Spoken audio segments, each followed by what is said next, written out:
Bienvenidos a una emisión más de Educación y Conciencia. Soy Conchita García, comenzamos.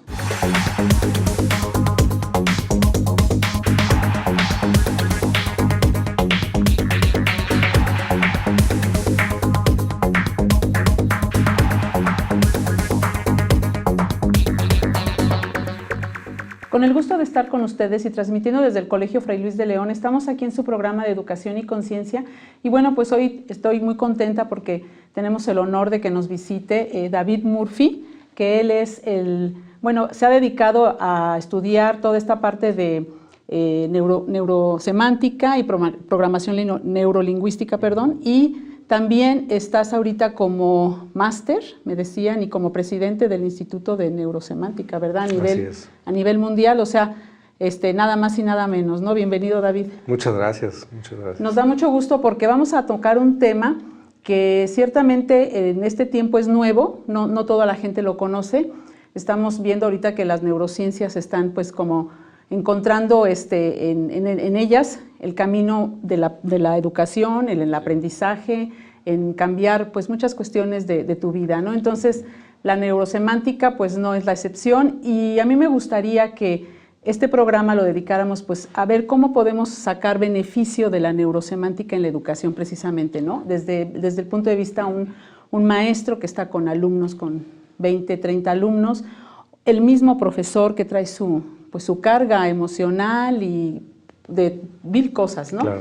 Y también los padres de familia que hoy por hoy, pues muchas de sus obligaciones las han delegado en los colegios y pareciera como que ya es nuestra responsabilidad. Sin embargo, el padre de familia tiene que también tomar acción y a veces no sabe cómo, y por eso es que más fácilmente no lo da, ¿no? Entonces, claro, a mí me gustaría que primero nos definieras o nos dijeras de qué se encarga la neurosemántica para que los papás o maestros que nos están viendo pues supieran un poquito más sobre este tema, ¿no? Claro que sí, con mucho gusto.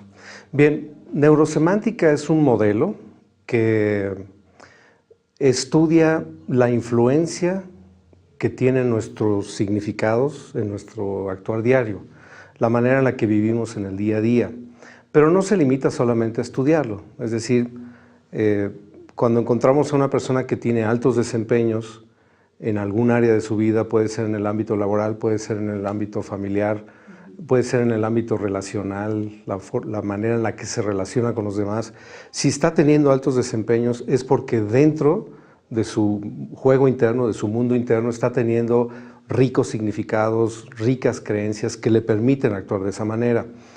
Eso es lo que estudia la neurosemántica, pero como decía hace rato, no se limita solamente a estudiarla, sino también a influir en ese sistema, en nuestro sistema de creencias y de significados, pues para poder convertirnos en seres humanos más funcionales, más plenos, autorrealizados y vaya, que podamos tener al final de cuentas pues una sociedad más efectiva, más feliz y más plena.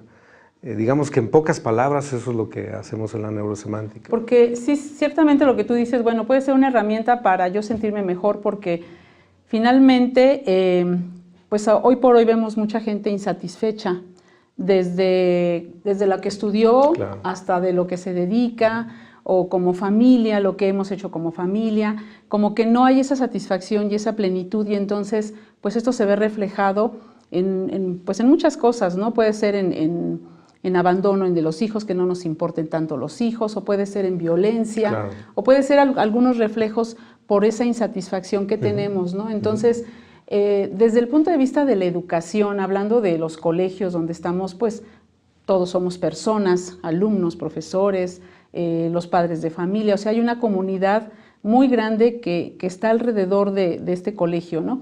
Claro. ¿Cómo podemos sacar ventaja de esta ciencia, ¿no? de este modelo que tú acabas de mencionar, para que nosotros podamos cambiar, pues a lo mejor mis creencias, claro, que me hacen infeliz, sí, y que ahora quiero, pues yo quiero ser feliz, ¿no? Porque yo creo que todos pues venimos a este mundo, claro, a hacerlo, y creo que estuvimos en un taller contigo ayer muy bonito, y a mí me impactó algo que dijiste que creo que es una frase de Maslow.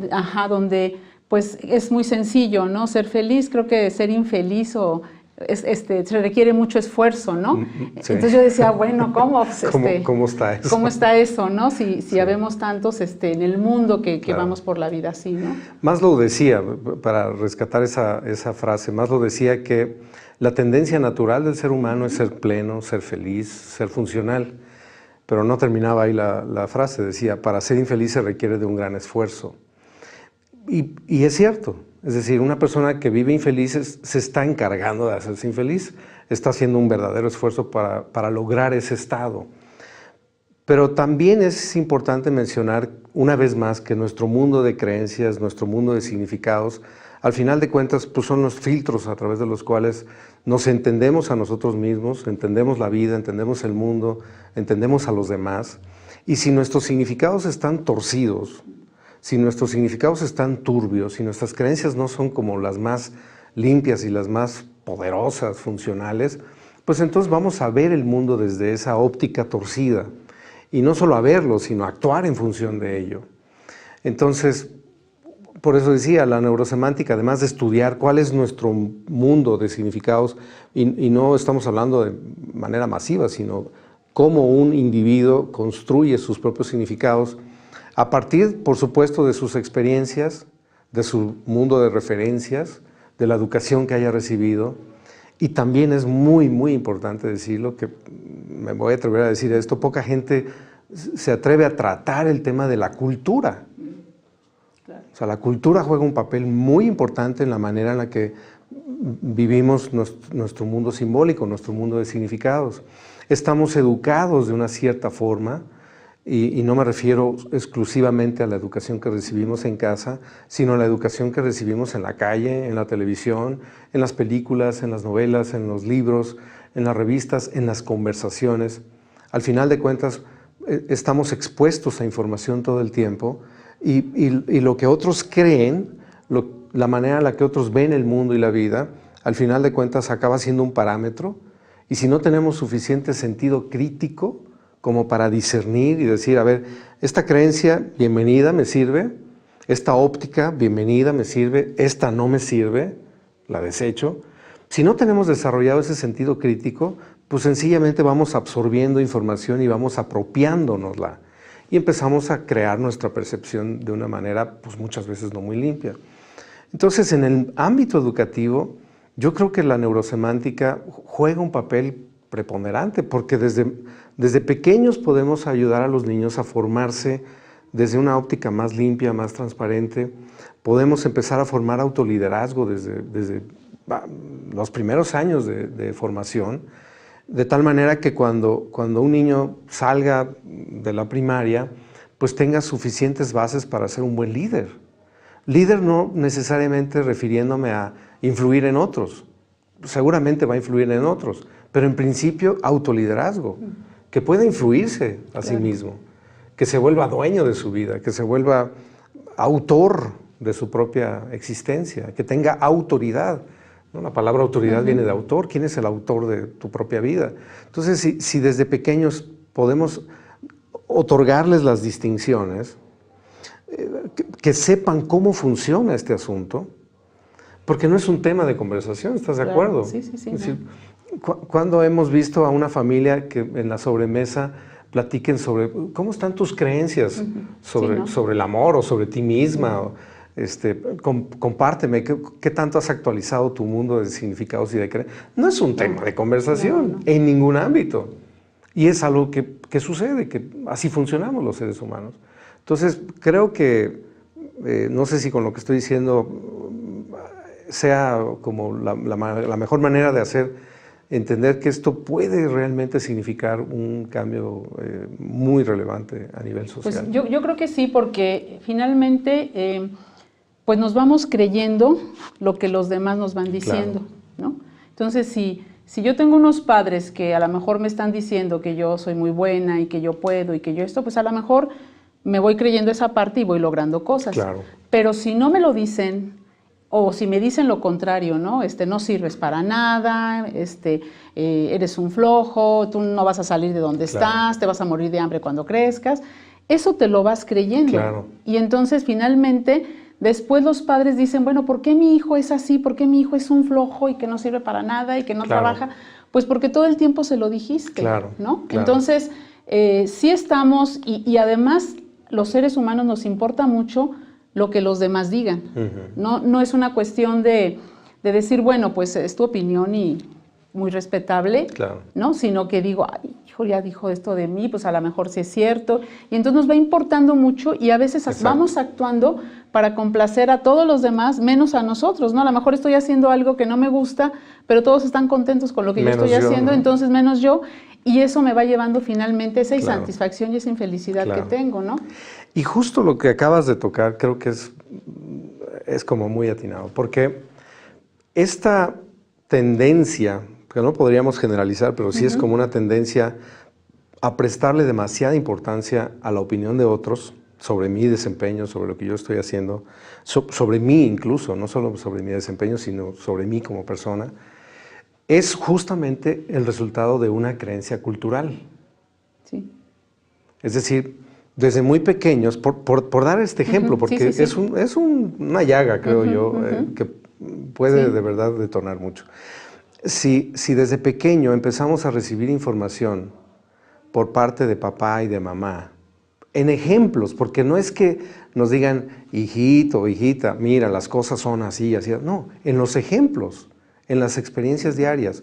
Ejemplo, una niña o un niño, no importa, que va con sus dos papás a un centro comercial y de pronto el niño le dice a su mamá, cómprame eso. Y la mamá o el papá le dice, no, ahorita no. Y empieza a hacer el berrinche. Típicamente, hey, te está viendo la señora, párate de ahí. Es decir, ¿cuál es el mensaje? Lo que tú estés sintiendo no es tan importante como la opinión de la señora, o del señor, o de la familia, o de los que estén pasando por ahí. Y entonces, en experiencias como esas empezamos a sembrar la creencia de que es más importante la opinión de otros. Y a veces le compras eso con tal de que no te haga el berrinche para que los demás no se enteren. Además. Que es lo peor, ¿no? Después. Es un reforzador del mismo fenómeno, ¿no? Y de la misma creencia. Y así como eso, que va muy de la mano, la creencia generalizada, que también es un fenómeno cultural, de que los demás nos hacen felices o infelices. Claro, también eso. Tú me hiciste enojar. Es decir, lo que le estoy diciendo, en otras palabras, es, tú tienes el poder sobre mis emociones. No, yo no tengo el control de ellas, tú eres el quien está controlando mis emociones. Pero igual cuando lo decimos de manera positiva, entre comillas, ¿no? Tú me haces feliz. Pues es lo mismo, te estoy dando el poder a ti sobre mí. Y lo hacemos no porque estemos diseñados de esa manera, sino porque somos entrenados bajo esas creencias culturales y entonces funcionamos de esa manera. Sí. Mira, nos vamos a ir a un corte y ahorita que regresemos me gustaría platicar que pues nos hicieras como a lo mejor alguna estrategia, alguna recomendación pues para el profesor, ¿no? Que está para que vea esa parte primero de él y después pueda reforzar, porque el profesor, el padre de familia, pues son los primeros formadores, ¿no? Están los niños la mitad del tiempo con nosotros, la mitad del tiempo con sus padres. Y ahí para reforzar pues esas creencias positivas tal vez, ¿no? Y quitar las negativas, o lo que hace daño al ser para poder crecer y para poder ser pleno, ¿no? Entonces regresamos ahorita en un momento más aquí a su programa de Educación y Conciencia.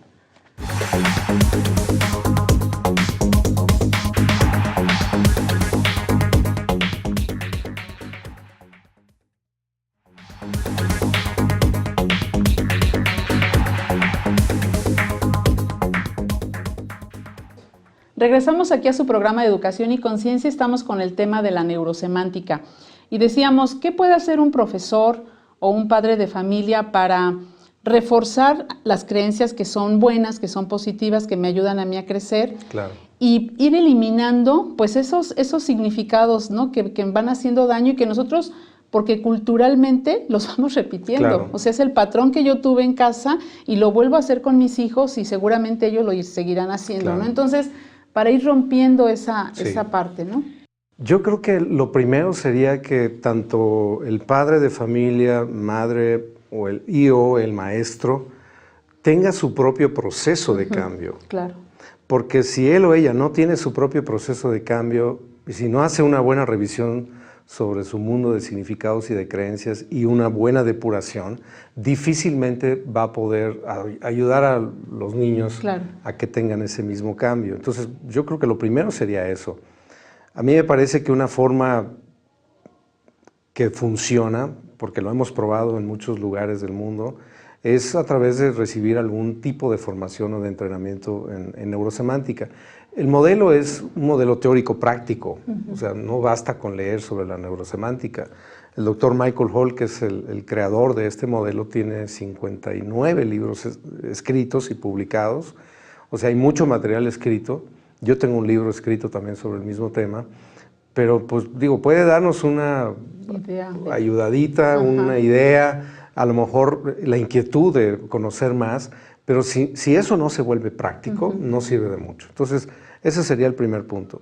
El segundo, una vez teniendo una buena reflexión y cambio sobre las creencias en los padres y en los maestros, el segundo paso es educamos a través del lenguaje. Haciendo modificaciones en el lenguaje podemos hacer grandes cambios. Entonces, como para que se lleven algo quienes nos están escuchando y viendo, por ejemplo,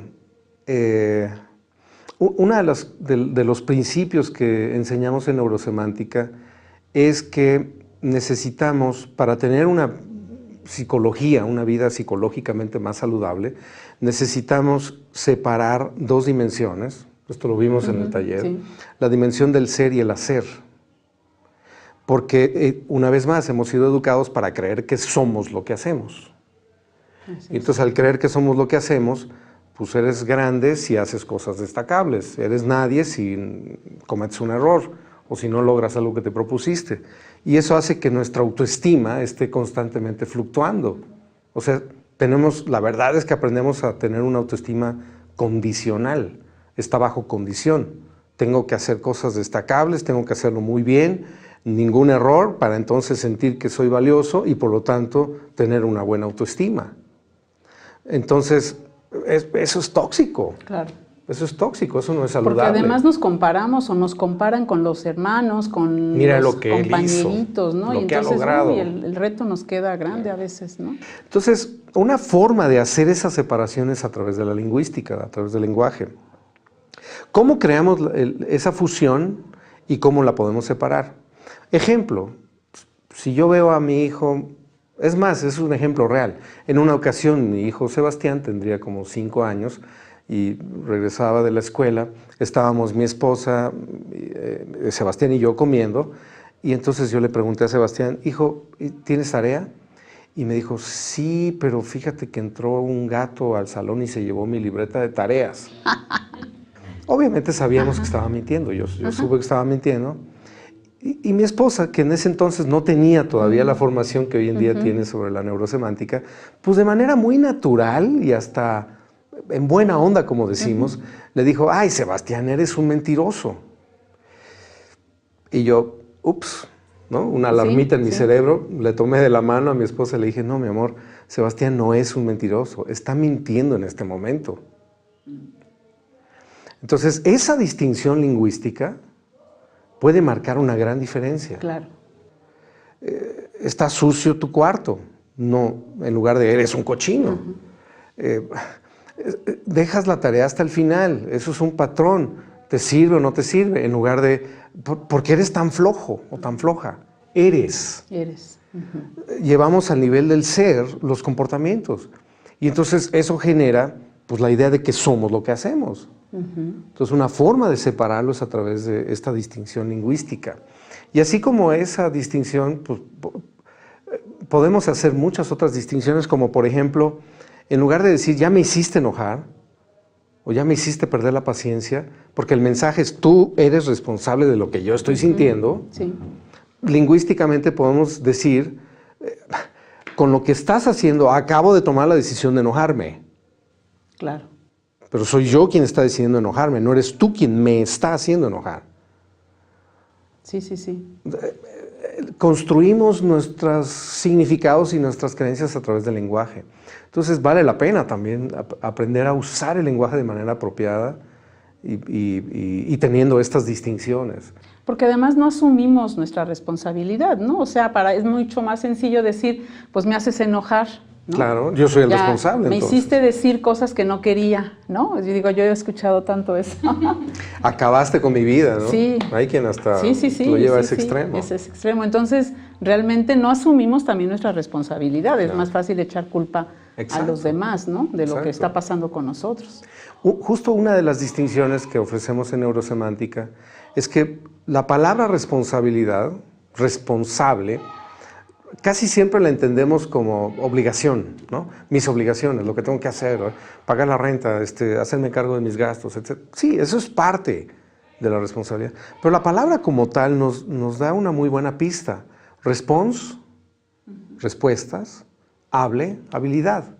¿Cuáles son mis habilidades de respuesta? Pero respuesta no se refiere solo a respuestas verbales, sino respuestas emocionales, respuestas mentales, respuestas comportamentales y también, por supuesto, verbales. ¿Cómo respondo ante un estímulo? ¿Cómo respondo ante la crítica de alguien? ¿Me enojo? ¿Me deprimo? ¿Salgo huyendo? ¿Me voy a los golpes? Sea cual sea mi respuesta, es mi habilidad. Claro. Soy responsable de eso. No es la otra persona. La otra persona está diciendo palabras. Yo decido. Está dando su opinión y tiene todo el derecho de darla. Claro. Yo decido cómo respondo ante ello. Que respondo de manera automatizada es otra cosa. Y si respondo de manera automatizada es porque tuve un buen entrenamiento. Es decir, suelo decir eso, una persona que se enoja muy fácilmente es porque tuvo un muy buen entrenamiento para aprender a enojarse en automático. Al igual que una persona que puede estar tranquila, templada, ante una crítica, ante una observación o lo que sea, es porque tuvo un buen entrenamiento. ¿Cómo nos entrenamos? ¿Cómo nos entrenaron? Claro. Entonces, sí, está interesante esto porque, bueno, finalmente a lo mejor con pequeños detalles, ¿no? de lenguaje, como tú decías, pues sí podemos empezar a generar un cambio, ¿no? Y yo creo que lo primero es ser consciente de esto, porque vamos viviendo la vida ya, pues, como siempre, ¿no? Ya estamos, como tú dices, entrenados a responder de ciertas formas ante ciertos estímulos y ya nos reparamos en si está bien o está mal o si es lo que realmente yo quiero o es lo correcto. claro. Y vamos así, ¿no? Entonces, yo creo que ser consciente de esa parte de decir, a ver, ¿qué voy a decir? ¿No? Claro. Y quedarme yo también con la parte de que me toca, ¿no? Como la responsabilidad que tengo yo de decir, bueno, pues yo me enojé y yo soy muy feliz porque yo estoy, lo estoy decidiendo, ¿no? Entonces, finalmente eso lo hemos leído mucho, porque sí hay muchas frases, yo lo he leído mucho, que la felicidad pues no depende de los demás, depende de mí, ¿no? Pero no te cae en cuenta el mensaje, ¿no? Tú dices, pues sí depende de mí, y sin embargo sigues pensando que tus hijos o tu esposo o tu trabajo, estos son los que te están haciendo feliz o infeliz, ¿no? Exacto. Entonces, esta parte que tú dices de, pues empezar a cambiar, ¿no? El lenguaje, el cambiar el hacer, es decir, bueno, ya no me fijo como persona, no me voy a fijar en lo que tú eres en ese sentido, sino en tu conducta. Claro. O sea, si algo no me gusta de ti, pues es tu conducta, cómo te estás comportando, más que herir a la persona, corregir a la persona, ¿no? Exacto. Esa parte yo creo que los profesores sí podemos hacer ese cambio en ese sentido, ¿no? Sí. Al niño, pues decirle, bueno, tú como persona eres esto, eres persona, eres valiosa. Lo que no me está gustando es que me interrumpas o que no trabajes, tu conducta es lo que no está apropiado, ¿no? Exacto. Esa sola distinción parece una pequeña diferencia, y lo es, pero hace una gran diferencia. Claro. El puro hecho de que el maestro o la maestra le diga al niño, te quiero dar una retroalimentación, y lo que te voy a decir no tiene nada que ver contigo como ser humano y lo valiosa que eres, es algo que hiciste, que me parece que podrías mejorar o corregir. Y lo que hiciste fue tal y tal y tal. Y en todos los ámbitos, ¿no? Incluso con tus maestros, si estás eres directivo y estás con tus docentes, o si estás con padres de familia. Muchas veces a los padres de familia también de repente por parte del colegio les toca pues que son, ¿no? Es que son muy irresponsables, ¿cómo es posible que tengan al niño de esta manera, de esta otra? Y entonces nos vamos al eres, al son, más que al decirles, bueno, es que esta conducta que ustedes están teniendo pues no es adecuada para que el niño crezca, ¿no? Entonces yo creo que si nos fijamos y empezamos a hacer esos cambios, pues podemos generar pues esto de sentirnos, a lo mejor yo ya me siento diferente cuando me están diciendo a mí que lo no adecuado es mi conducta más no mi persona. Exacto. ¿No? Ya no me siento tan herida, tan a lo mejor, ¿no? O sea, esa parte, o no me la creo. Ya no hay necesidad de personalizar, ¿no? Porque la otra persona te está dejando claro que lo que te está diciendo es algo sobre un comportamiento y no sobre ti como persona. Yo creo que... dime. Sí, no, yo iba a decir que, bueno, se nos va acabando el tiempo, pero a mí me gustaría también que dieras datos sobre, por ejemplo, si alguien está interesado, ¿no? De decir, bueno, a mí me gustaría entrenarme de esa manera como papá, porque quiero que mis hijos tengan una mejor vida. O si soy docente, bueno, pues me interesa que mis alumnos y además mis hijos, ¿no? Claro. O como directivo, yo quiero eso para mi escuela. ¿Dónde pueden? ¿Es sencillo tener este tipo de entrenamiento, de acceder a esto? Sí. Tenemos una página web que es www.transformative.mx. Ahí tenemos información, ahí están nuestros datos de contacto. Otra manera rápida de poder contactarnos es a través del correo electrónico. Por ejemplo, david@transformative.mx, que es mi correo, javier@transformative.mx. Y con mucho gusto podemos darles información. Aquí en Querétaro estamos haciendo con cierta periodicidad algunos entrenamientos, desde los más básicos hasta los más complejos, que todavía no hemos empezado con los más complejos, porque necesitamos tener como una buena masa crítica para llevar a cabo algo más complejo. Hacemos coaching, por ejemplo. Una de los entrenamientos que damos es una certificación de coaching. Pero también damos cosas más básicas, como formas de manejar nuestro propio cerebro, formas de hacer cambio de creencias de manera sencilla y rápida. Conociendo la estructura es muy fácil. Y hace rato que mencionabas, es cierto, hay mucha literatura, muchas frases que nos dan como la solución rápida. El problema es que nos dicen el qué, pero no el cómo. Exacto. Y bueno, con esta metodología podemos hacerlo. Ok. Pues yo te agradezco mucho la visita, de verdad muy interesante. Y bueno, pues nos vemos la próxima semana aquí en su programa Educación y Conciencia.